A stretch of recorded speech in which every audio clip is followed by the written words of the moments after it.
আপনার বুথের কিভাবে ফাইনাল লিস্ট যে এসআইআর ফাইনাল লিস্ট পাবলিশ হয়েছে কিভাবে ডাউনলোড করবেন।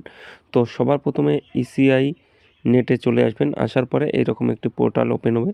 তো এখানে দেখতে পাচ্ছেন ডাউনলোড ইলেকটোরাল রোল, এখানে ক্লিক করবেন।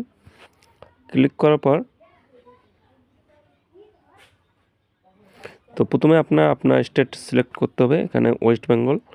তারপর আপনি কোন লিস্টটি ডাউনলোড করতে চান, যেহেতু এসআইআর ফাইনাল রোল, তো আপনি এখানে সিলেক্ট রাখবেন। তারপর আপনার যে জেলা সেটা সিলেক্ট করবেন। তারপর আপনি কোন অ্যাসেম্বলির, তো এখানে দেখতে পাচ্ছেন নাটাবাড়ি আমি করলাম। তো আপনি এটি বাংলায় না ইংলিশে সিলেক্ট করবেন, এখানে দেখতে পাচ্ছেন আইকন। আমি এখানে বাংলায় সিলেক্ট করলাম। তারপর এখানে ক্যাপচা কোড এন্টার করতে হবে। ক্যাপচা কোড এন্টার করে ডাউনলোড সিলেক্ট পিডিএফে ক্লিক করবেন।